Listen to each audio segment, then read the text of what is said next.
Yeah, I got above freezing today, and I had a pretty decent stump out here, so figured I'd load up some 30-30.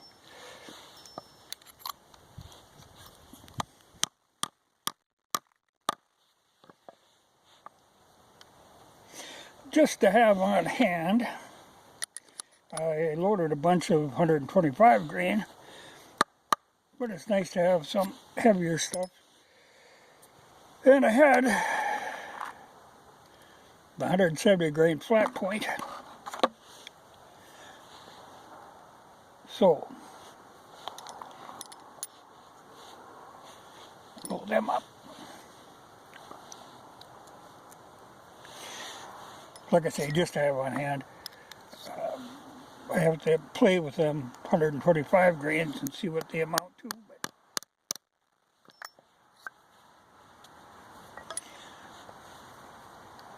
at least here I know what I'm dealing with.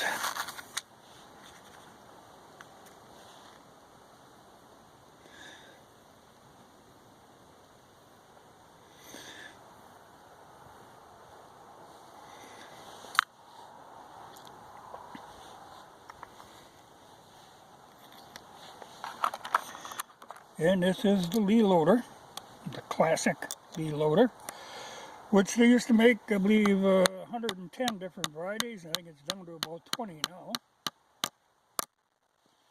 And some of them old obscure calibers sell for pretty big money now. But this, the last one I bought here not like a couple weeks ago, was one of these 30-30s, just a backup one. And it was still like 55, so that ain't bad. Considering 30-30 is, if you can find it, is selling for like 60 bucks a box. Something crazy like that.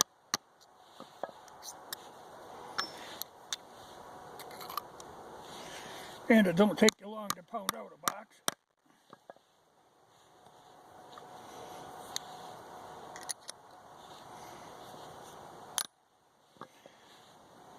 But this is actually how I first learned to reload.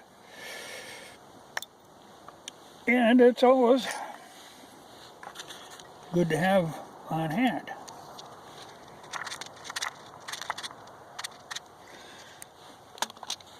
And like I say, I've got plenty of components.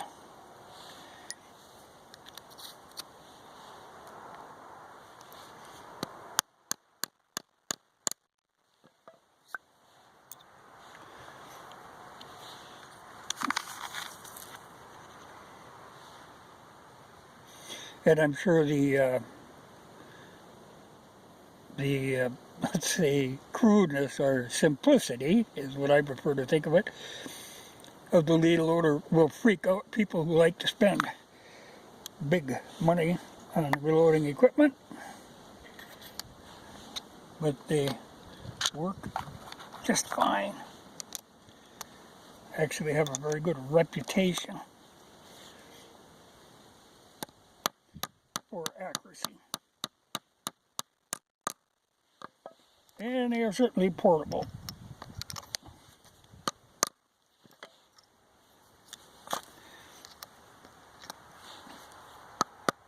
Now this final stage here where you turn this upside down and crimp, that's only because these are for lever action. Otherwise, like for a bolt action, you wouldn't need to.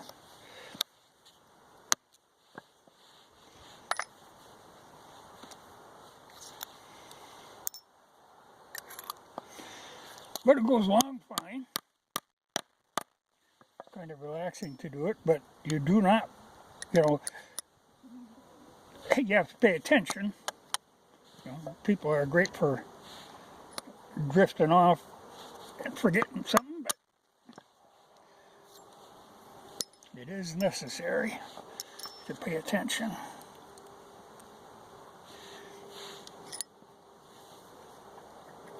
But it goes fast, once you get the system down.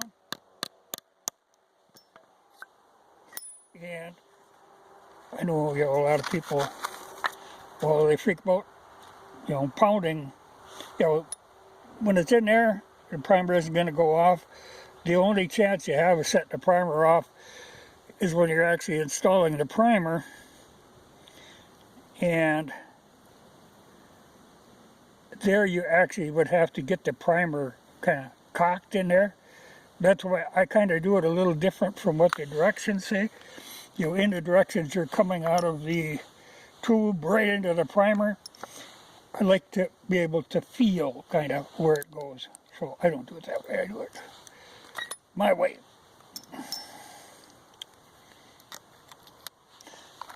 And I have never had a primer pop on me.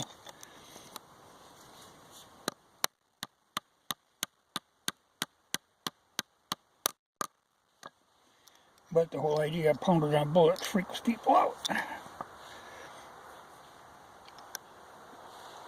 But the thing with these Lee loaders, you're only neck sizing.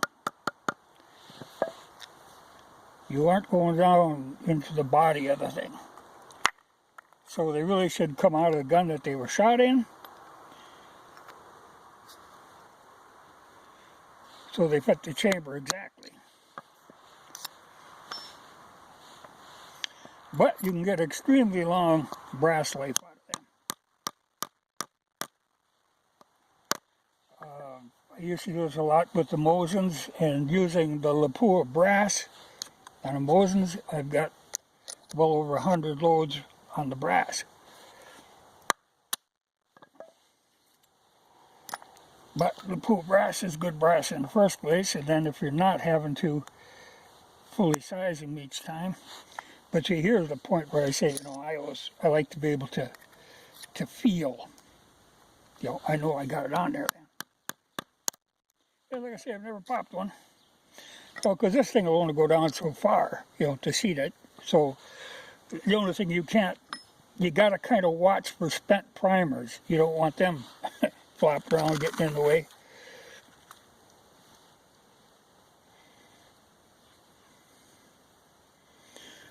And of course, for the fanatics, this seems like an exact way of measuring powder, but it actually works very well.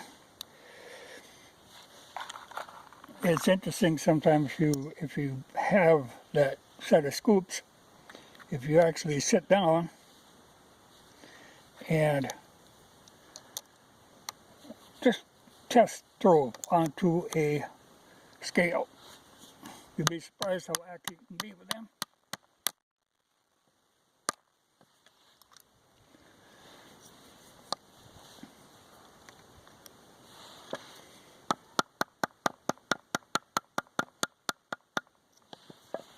Oh, and I was going to mention too, the problem with the Argentine. I think I got it. Okay. And I was saying about the Argentine brass not lasting. Of course, there's a lot of people saying, ooh, anneal. Well, I tell you, that Argentine stuff, I anneal like every other time. Normally you can go like 5-6 times, not with that Argentine. But I think a big part of the problem,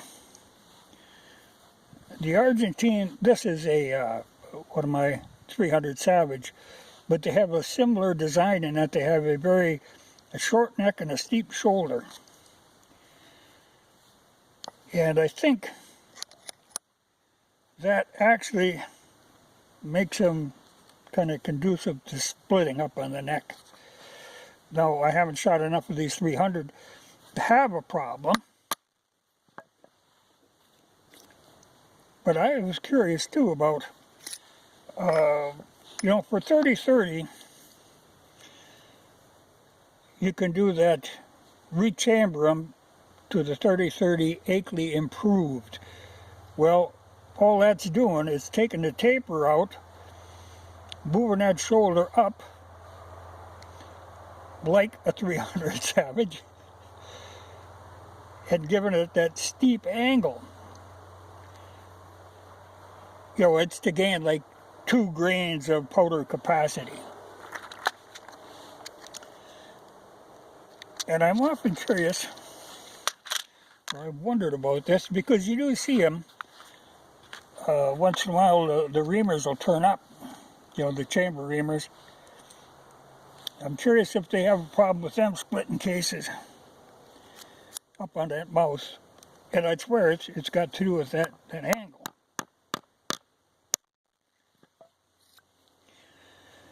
Well, and very little taper. It's a straight cylinder, whereas, a 3030's got quite a taper on it. But I have suspicions about that, if that isn't what causes that short life. Because like I say, with the Mosins, yeah, you get good life, but I think, there again, Mosin got a lot of taper on her.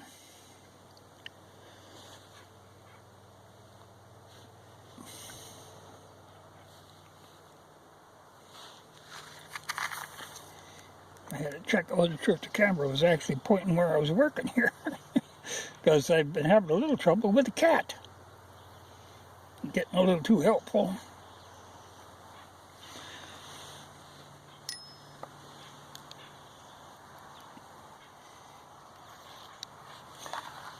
But I'd like to get one of these Lee Lotus for the 300 Savage, but like I say, they've got to be kind of nuts on some of them obscure ones that they don't make anymore. Well, like even 6.5 Swede. At one time I think I bought 2 or 3 of them for like 25 bucks a piece when they were closing them out.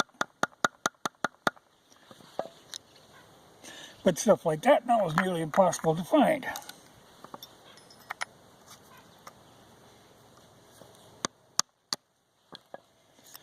Or if you do, you pay dearly for it. And I'll got close it right in on a box full. Yeah, this is the thing to watch. Don't get spent primers underneath something.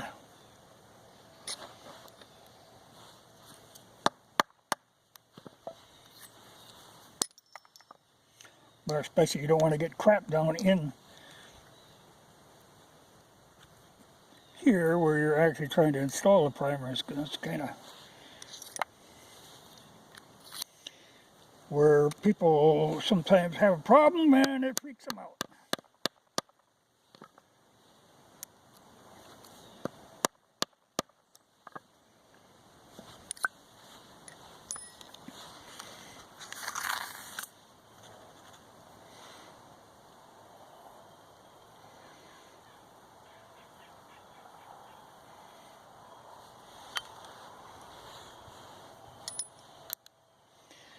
But I do like them.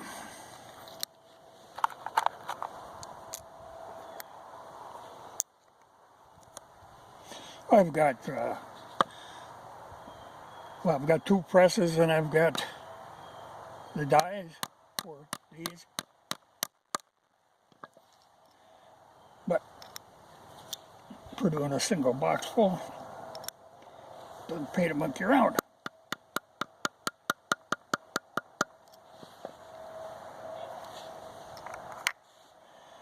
Yeah, that's enough. I don't know that they'll let this video be up because I am manufacturing ammunition.